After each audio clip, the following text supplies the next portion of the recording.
several years ago, when a lot of stuff was happening in my life that was kind of getting me tired. My husband had just started to get sick with the Parkinson's, and we're going to be needing to have a lot more attention and actually have a caregiver.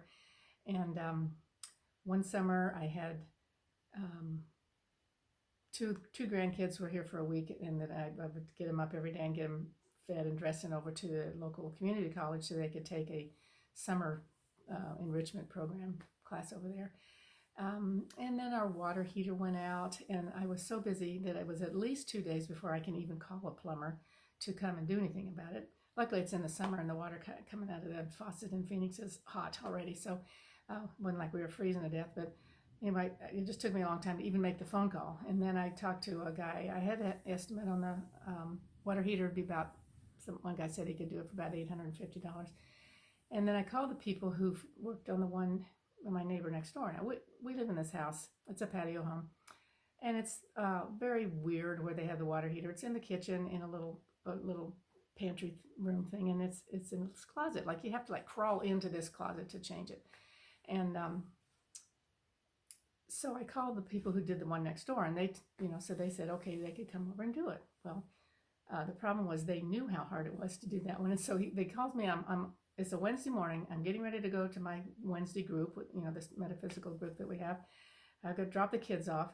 He calls and says the person will be here to change out the water heater in about 30 minutes, and it'll be $1,250. And I go, no, it won't. I'm sorry. I have another bid for $850, so I'm not going to do that. So I hang up, and then finally I just kind of break down because I am so tired. After a while, you just have to kind of let it all come out instead of holding it in all the time. And because I was doing everything until my grandson moved in with us, and he came in and actually was able to do a whole lot of things, like get up on the roof and move heavy stuff and a lot of stuff that I was having to do everything, which I can do, but I didn't realize how tired I was, and I was certainly not ever used to asking for help because I know I can do it. So anyway, so I start breaking down. I'm having a meltdown. So I drop the kids off, and I'm just crying all the way on my way up to the up to the group.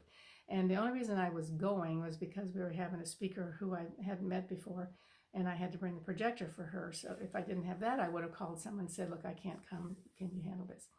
So I went to there. So she comes in, and I'm just like sobbing and kind of laughing about it. And so her topic was what is happiness and how can I get some?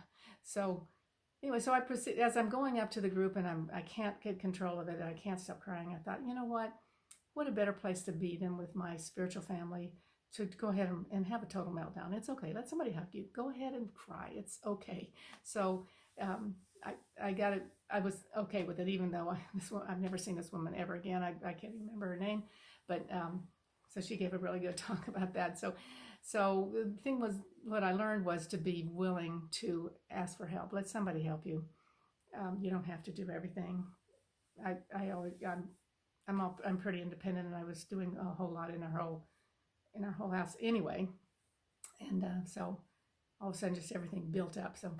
So then, by the way, I did get a call from the plumber, and he said, we know that you have a few rental properties and all that. We would like to go ahead and do it for you for $750. And knowing, that we're doing it for you cheaper than what we should actually charge, but we want to have your business. Well, they're really, really, I think that's in high integrity. I really like that, and I've used them for a long time. They've been very good integrity. I have to tell you, their name is Plum Smart, and they're in Phoenix, and I highly recommend them as a plumber. Anyway, so what I just am pointing out here is, like, are you allowing anybody to help you? Are you trying to do everything in the world yourself? And are you holding it in all the time and not letting it, having a good cry is really good sometimes. Just let it all hang out. And then I also use my journal and just write and write and write when I have things on my mind that I want to get rid of. I just write it out and say, what's the problem? What are you dealing with? How do you want it to change and all that? So there's a lot of ways to get through it, but it's okay to go ahead and let yourself have a nice, good old meltdown.